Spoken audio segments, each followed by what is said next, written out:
존경하고 사랑하는 영도교회 성도 여러분, 하나님의 충만하신 은혜가 여러분 가운데 함께 하시길 바랍니다. 저는 사랑부를 섬기고 있는 곽효선 강도사입니다. 오늘 제가 강단에 서게 된 것은 하나님의 크신 은혜이고 존경하는 정중원 담임 목사님의 배려와 여러분의 관심과 사랑 때문입니다. 오늘 저의 설교는 공식적으로 첫 시험 강단 설교 무대가 되겠습니다. 하나님께 전적으로 기도하면서 두렵고 떨림으로 이 자리에 섰습니다. 하나님께서 이 예배를 흠양하여 주시고 제 입술을 주관하시길 원합니다. 오늘 본문에서 보면 예수님을 찾아온 니고데모가 어떻게 성령으로 난 사람이 되었을까를 알아보려고 합니다. 니고데모는 거듭난 사람이었는데 성령으로 난 사람이 되었습니다. 존경하고 사랑하는 우리 성도님들께서 예수를 만나서 새 사람으로 탄생되셨고 친히 의롭다함을 받아 성령의 사람이 되셨는데 이에는 하나님의 강권적인 역사와 성령님의 인도하심이 면밀히 개입하셨다고 저는 믿습니다. 그래서 우리가 어떻게 성령으로 충만한 삶을 살면서 풍성한 열매를 맺을 수 있을까? 이것을 우리가 삼고해 보려고 합니다. 첫 번째로 니고데모가 거듭나기 과정을 살펴보도록 하겠습니다. 본문 말씀 요한복음 3장 1절에 앞서서 2장 24절 25절을 보면 예수님께서는 사람 속 마음을 아셨다고 말합니다. 사람 속의 생각, 사람들의 의도를 친히 아셨다는 말씀인데요, 그 속 사람은 어떤 마음일까요? 이 마음은 디모데후서 3장 2절 말씀에 자세하게 잘 기록되어 있습니다.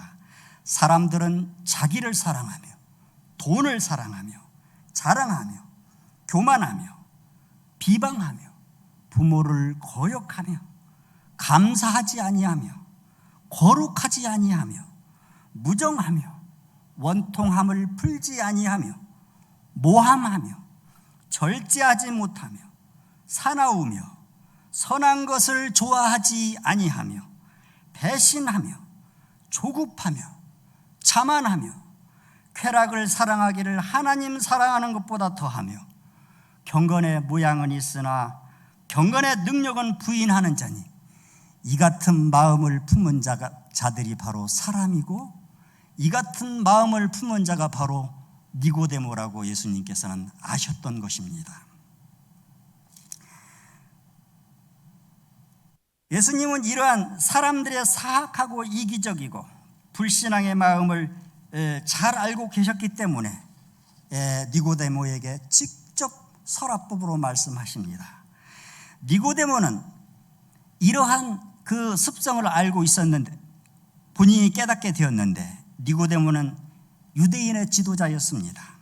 높은 지위에 있었고 해당장으로 여겨집니다. 사내들인 소속이고 공회의원인 우리나라의 국회의원격인 쯤 된 사람인데 간밤에 예수님을 찾아왔습니다. 그가 찾아온 용건은 예수가 진짜 하나님께로부터 온 메시아 맞는 것인가? 그의 공궁함과 채울 수 없는 허탈함, 그것들을 채우기 위해서 예수님께 찾아온 것인지 모르겠습니다. 2절 말씀에 보면 그가 밤에 예수께서 와서 이르되 랍비여 우리가 당신은 하나님께로부터 오신 선생인 줄 아나이다. 하나님이 함께 하시지 아니하신다면 당신이 행하는 이 표적을 아무도 할 수 없음이니나 이렇게 말씀했는데요, 자신에게 없는 무언가가 예수님께 있는 것을 발견하고 찾아온 인물입니다. 뭔가 채울 수 없는 본능적 하나님에 대한 갈급함, 갈망, 열망함, 이것이 예수를 찾게 된 것입니다. 예수님의 기적을 본 광경은 눈에 선하고 그의 유력 있는 말씀은 마음속에 가시지 않고 꼬리에 꼬리를 물고 의문으로 남아서 번뇌케 한 겁니다. 우리가 기다렸던 메시아 바로 예수가 아닐까? 이런 상념이 예수를 찾지 않고는 견딜 수 없는 니고데의 심령이었을 것입니다. 이렇게 니고데모를 움직이심이 바로 하나님의 주권이시고 하나님의 선택하심입니다. 하나님께서 은혜의 은혜로 중생하게 하고 충만한 삶으로 이끄시기 위해서 이렇게 니고데 마음을 혼란하게 빠뜨리지 않았나, 이렇게 생각이 되어집니다. 예수님은 니고데모 마음속에 있는 속사정을 잘 알고 계셨습니다. 조금 전에 디모데후서 3장 말씀을 읽어드렸듯이 니고데모의 마음을 예수님께서는 잘 알고 계셨습니다. 그래서 3절 말씀에 이렇게 말합니다. 예수께서 대답하여 이르시되 진실로 진실로 내게 이르노니 사람이 거듭나지 아니하면 하나님 나라를 볼 수 없느니라, 이렇게 말씀하셨습니다. 니고데모가 가지고 있던 바리새파의 종교심, 율법적 태도가 한순간에 무너져 내리는 순간이었습니다. 니고데모는 이해할 수 없었습니다. 사람의 이성으로는, 상식으로는 말도 안 되는 말이었기 때문에 그렇습니다. 4절 말씀을 보겠습니다. 니고데모가 이르되 사람이 늙으면 어떻게 날 수 있사옵나이까? 두 번째 못대에 들어갔다가 날 수 있겠습니까? 이렇게 반문하십니다. 예수님께서 숨 돌릴 새도 없이 또다시 말씀하십니다. 5절 말씀인데요, 예수께서 대답하시되 진실로 진실로 내게 이르노니 사람이 물과 성령으로 나지 아니하면 하나님 나라에 들어갈 수 없느니라, 이렇게 단호하게 말씀하십니다. 물과 성령으로 나야 한다. 바로 니고데모는 더 어려운 지경에 봉착했습니다. 예수님의 말씀은 완전히 속사람이 변화되어야 한다고 말하는 것입니다. 성령으로 난 사람이 되어야 한다는 것입니다. 이것이 바로 믿음으로 의롭다 함을 칭함을 받는 것이나 다름없는 것입니다. 코로나 백신 주사 한 대 맞고 내 몸에 항체가 생기는 것, 면역력이 생기는 것, 그런 작은 변화가 아닙니다. 물이 포도주로 변하는 그런 완벽한 변화입니다. 본성이 새본성으로 탄생하는 그러한 새 변화이고 그것이 바로 중생입니다. 거듭남은 성령의 가득한 역사입니다. 하나님의 전적인 개입이고 선택입니다. 거듭난다는 것은 부분적인 변화가 아니라 온전한 변화를 의미합니다. 옛것은 지나가고 새 창조가 일어나서 새로운 피조물이 되는 것입니다.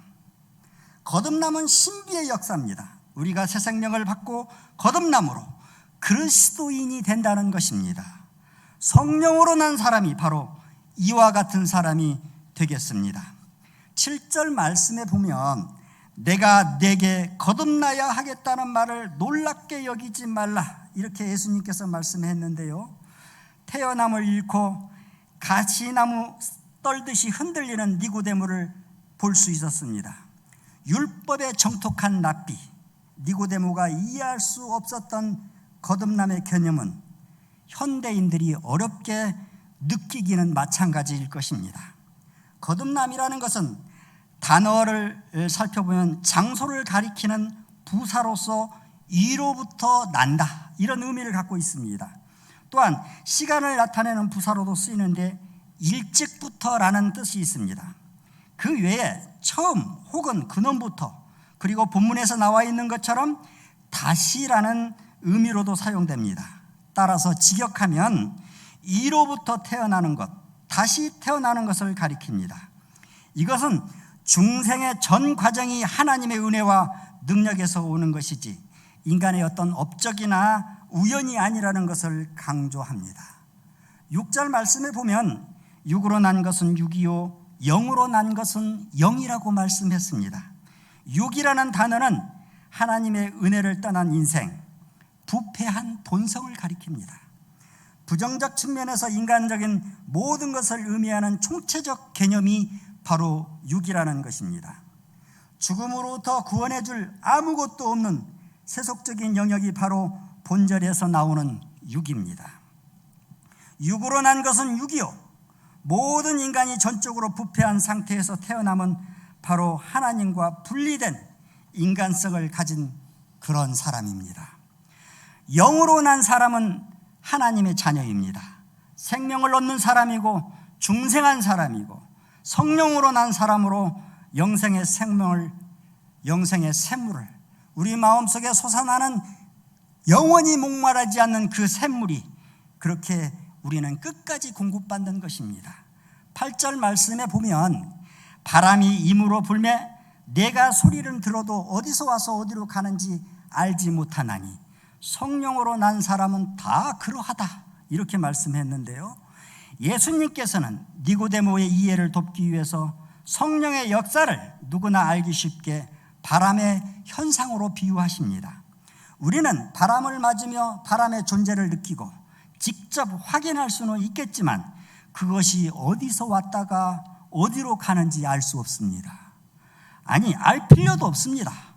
주님은 이러한 사실을 임으로 분다라고 설명하십니다. 바람은 언제든지 그것이 원하는 대로 붑니다. 인간의 요청에 의해서 세기를 조절한다든가 방향을 바꾸는 법도 없습니다. 사람은 아무도 그것을 다스리지 못합니다. 하지만 그 소리만을 들을 뿐입니다. 이처럼 거듭난 사람들은 성령의 내재하심을 잘 깨닫지 못합니다. 그러나 성도님의 한 사람 한 사람 속에 역사하시는 성령님의 인도하심과 은총을 깨달음은 직감할 수 있습니다. 핸드폰을 열면 떠다니는 전자파가 속도를 내어서 핸드폰 속으로 들어오지요. 중생한 사람에겐 성령이 내주하셔서 이렇게 핸드폰이 속으로 들어오는 것처럼 성령으로 거듭난 사람에게 그렇게 하나님의 은혜가 들어오는 것입니다. 핸드폰은 기지국이 필요하지만 성도는, 거듭난 사람은 성령 하나님의 실존이 기지국이 되셔서 에너지를 공급해 주시고 풍성한 사람을 누리게 해 주시고 충만한 삶으로 영생으로 이끄십니다.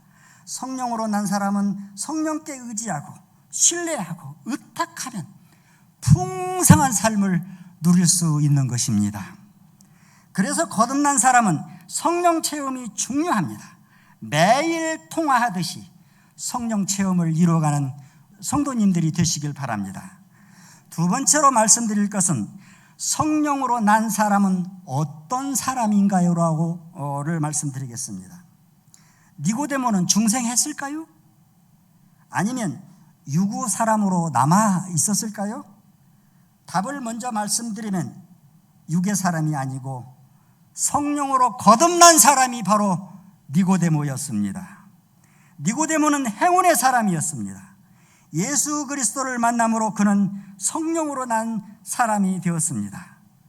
성령으로 난 사람은 성령의 강력한 역사가 따릅니다.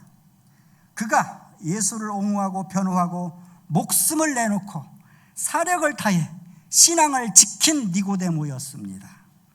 예수를 만나 이렇게 된 가장 대표적인 인물이 니고데모라고 부를 수가 있는데, 대제사장과 바리새인들 앞에서 그리고 예수를 잡아 죽이려고 할 때에 니고데모는 이렇게 말했습니다. 요한복음 7장 50절에서 51절 말씀인데, 그 중에 한 사람 곧 전에 예수께 왔던 니고데모가 그들에게 말하되 우리의 율법은 사람의 말을 듣고 그 행악을 알기도 전에 심판하느냐. 율법에 적혀 있는데 알아보지도 않고 근거도 없이 어떻게 예수를 죽일 수 있냐고 그렇게 말합니다. 얼마나 예수를 지키는 지킴이가 바로 니고데모가 된 것입니다. 또 놀라운 사건이 있습니다. 우리를 위해 십자가에서 대속의 피와 물을 다 쏟으시고 돌아가신 예수님을 십자가에서 조심스럽게 내려서 장례를 치른 인물이 바로 니고데모입니다. 우리를 위해 십자가에서 대속의 피와 물을 다 쏟으시고 돌아가신 예수님, 그를 장례를 치른 사람이 바로 니고데모입니다. 요한복음 19장 39절에서 40절 말씀에 보면 일찍이 예수님께 밤에 찾아왔던 니고데모도 몰약과 침량 섞은 것을 100리트라쯤 가지고 온지라. 이에 예수의 시체를 가져다가 유대인의 장례법대로 그 향품과 함께 세마포로 쌌더라. 이렇게 장례를 치른 인물이 바로 니고데모입니다. 거룩하신 하나님의 몸을 몰약과 침량으로 닦고 그 성자의 몸에 향품과 세마포로 염하고 장례를 치는 선한 사람, 성령으로 난 사람, 그 주역이 바로 니고데모입니다. 카톨릭의 전승에 의하면 예수님이 승천하시고 난 다음에 니고데모는 복음을 전파하다가 바리새인에 의해 순교당했다고 전해집니다. 이 니고데모는 바로 성령으로 난 사람이었습니다. 지금 드린 말씀은 예수를 만난 니고데모의 구원의 여정을 말씀드렸는데, 우리 사랑하는 성도님들은 모두 중생하셨습니까? 제가 보기로는 여러분들의 얼굴을 뵙고 또 대화를 해보면 성령으로 거듭나신 분, 새 사람, 하나님의 자녀로 인치심을 받은 존경하는 성도님들이신 것을 믿습니다. 다 그렇게 느껴집니다. 그렇다면 어떠한 근거로 우리 성도님들이 성령으로 거듭난 것일까 생각해 보았습니다. 첫째는 죄를 멀리하는 사람입니다. 이런 사람은 중생의 역사가 있으신 것입니다. 성령에 의해서 거듭난 사람은 영적인 사람이기 때문에 죄를 미워하게 되어 있습니다. 성령으로 된 사람은 자기 마음이 천성적으로 악하다는 사실을 알 뿐만 아니라 그 때문에 슬퍼하고 탄식하고 하나님 앞에 납작 엎드리는 것입니다. 요한일서 3장 9절에서 10절 말씀을 보면 하나님께로 난 자마다 죄를 짓지 아니하나니 이는 하나님의 씨가 그의 속에 거하며 그도 범죄하지 못하는 것은 하나님께로부터 났습니다. 이러므로 하나님의 자녀들과 마귀의 자녀들이 드러나나니 무릇 의를 행하지 않은 자나 또는 그 형제를 사랑하지 아니하는 자는 하나님께 속하지 아니한 육이느니라, 이렇게 말씀합니다. 죄를 미워하고 질책하는 우리 성도님께서는 진정으로 성령으로 난 하나님의 자녀인 것을 믿습니다. 우리 이런 분들께 진심으로 회개가 따르고 경건이 따르고 그러한 근심 속에서 악과 죄를 발견하고 죄를 통회하고 하나님 앞에 고백하고 그러한 우리 성령으로 난 성도님들이 아닌가 이렇게 생각이 듭니다. 그리고 두 번째로 하나님의 생명이 성도님 영혼 속에 들어가셔서 사시는 것을 보면 우리 성도님들이 거듭난 것이 아닌가 이렇게 저는 생각합니다. 요한복음 14장 17절에 보면 그는 진리의 영이라 세상은 능히 그를 받지 못하나니 이는 그를 보지도 못하고 알지도 못함이라. 그러나 너희는 그를 아나니 그는 너희와 함께 거하시며 너희 속에 계심이니라, 이렇게 말씀합니다.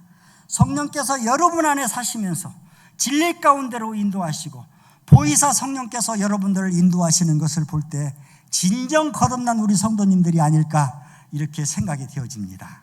세 번째로는 거듭난 자, 성령으로 낸 자, 사람의 특징, 바로 이런 성도님들은 바로 겸손한 사람입니다.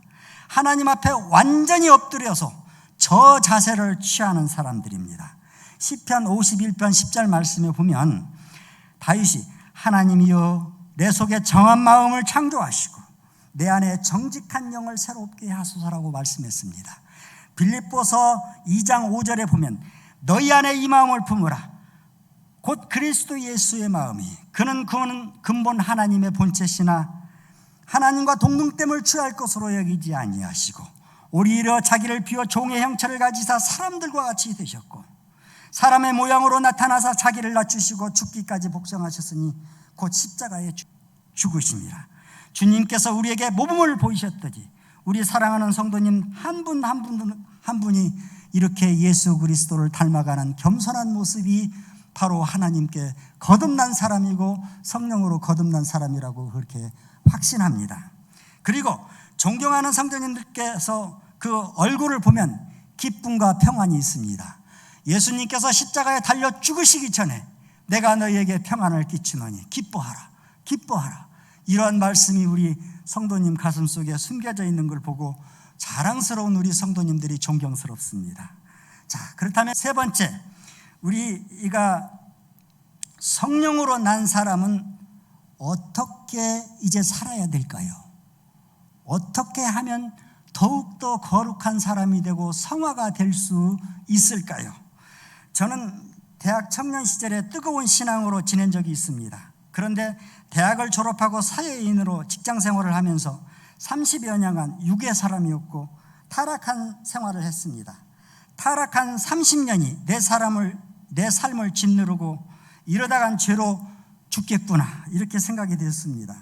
하나님께 목사가 되겠다고 서원하고 그토록 떠버려댔던 그 시절이 있었는데 신학도 못하고 포기하고 죽는 것인가 이렇게 마음속에 허탄한 마음이 들었었습니다. 그런데 50대 중반이 넘어서 기회가 왔습니다.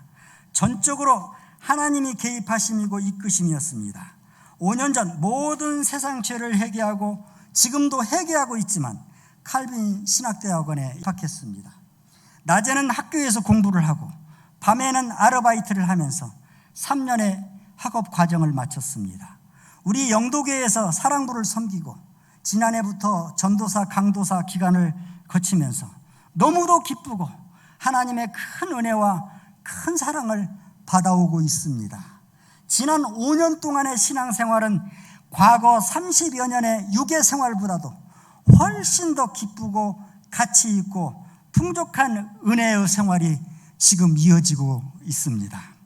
본문 3장 15절 말씀에 보면 이는 그를 믿는 자마다 영생을 얻게 하려 하심이니라고 말씀합니다.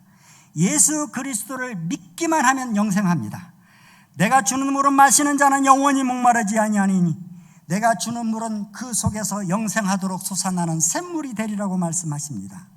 우리가 생명을 다하는 순간까지 우리 마음속에 목마르지 않고 신선한 샘물을 마음속에 공급하시는 우리 하나님 얼마나 감사하고 고맙습니까? 성령으로 난 사람은 성경이 당부하는 몇 가지 말씀을 여러분께 당부하려 합니다. 첫째는 예수를 믿더라도 확실하게 믿으십시오. 큰 믿음의 소유자로 하나님께 납작 엎드려서 나의 운명을 걸고 하나님을 전적으로 의지하십시오. 하나님을 아는 알물 키워가십시오. 그것이 큰 믿음을 갖는 것입니다. 요한복음 17장 3절에 보면 영생은 곧 유일하신 참 하나님과 그가 보내신 자 예수 그리스도를 아는 것이라고 말씀하십니다. 우리는 하나님께 택하시고 부르셔서 거듭났고 성령으로 난 하나님의 자녀의 신분을 얻었습니다. 이제 양자의 영을 가진 여러분께서 어떻게 살아야 할지를 여실히 보여지는 숙제가 아니겠습니까? 두 번째, 인내하십시오. 참아내지 못한다면 공동탑이 무너지고 말 것입니다.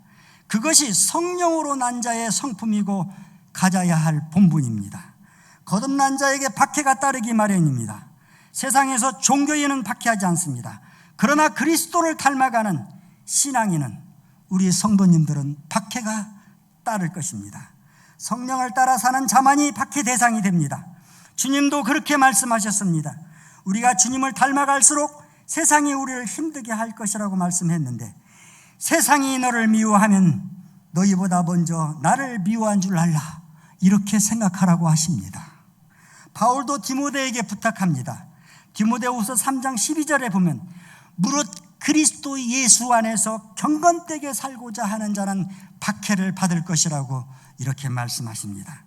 누가복음 21장 17절에서 19절 말씀에 보면 너희가 내 이름으로 말미암아 모든 사람에게 미움을 받을 것이나 너희 머리털 하나도 상하지 아니하게 하리고 너희 인내로 너희 영혼을 얻으라 이렇게 말씀하십니다. 명심하십시오. 그 다음 거룩하게 경건되게 사십시오. 그것이 바로 성화되는 길입니다. 예배를 사모하시되 시간과 공고를 초월하여 예배에 참석하는 여러분들 성령으로 충만한 사람이 되시고 거룩함을 이루어가시길 바랍니다. 빌립보서 2장 12절에 보면 그러므로 나의 사랑하는 자들아 너희가 나 있을 뿐만 아니라 더욱 지금 나 없을 때에도 항상 복종하여 두렵고 떨림으로 구원을 이루라고 말했어요. 두렵고 떨림으로 구원을 이루라고 말씀했어요. 우리가 성화되어가는 과정은 이렇게 살아야 됩니다. 네 번째로 부활의 소망을 가지십시오. 돛대를 향해 그리스도 예수 안에서 하나님이 위에서 부르신 부름의 상을 향해 달려가야 합니다. 하나님께서 우리를 위하여 의의 면류관을 예비해 두셨습니다. 요한복음 20장 38절에 보면 하나님은 죽은 자의 하나님이 아니요 살아있는 자의 하나님이시라. 하나님에게는 모든 사람이 살아났느니라 이렇게 하십니다. 그래서 부활의 소망을 가지십시오. 말씀을 믿으십시오. 살아계신 하나님께서 여러분이 죽은 다음에 예수님께서 오신다면 부활하시게 될 것입니다. 만약에 죽기 전에 예수님께서 오신다면 살아서 부활하실 것입니다. 믿습니까? 제 말씀을 마치고자 합니다. 니고데모는 종교인으로 예수님께 찾아왔지만 예수님께서는 니고데모를 거듭나게 하시고 성령으로 난 자가 되게 하셨습니다. 새 사랑, 새 생명을 가진 예수의 제자 그가 예수님의 장례를 치른 사람이었습니다. 그는 끝까지 십자가에도 생명이신 예수 그리스도의 복음을 전하다가 순교한 사람이었습니다. 하나님께서 성도님들을 불러 양자의 영을 주셔서 하나님의 자녀 삼아주시고 구원해 주시고 친히 의롭다 해주셨습니다. 이제 두렵고 떨림으로 구원을 이루고 거룩하고 정결하게 하나님 앞에 믿음의 대장부가 그렇게 성화되시길 바랍니다. 우리에게 주어진 신앙의 삶을 인내로 경주하며 부활의 소망을 두고 저 천국에 가서 영원한 생명의 잔치를 벌일 때까지 경건된 신앙으로 매진하시길 소망합니다.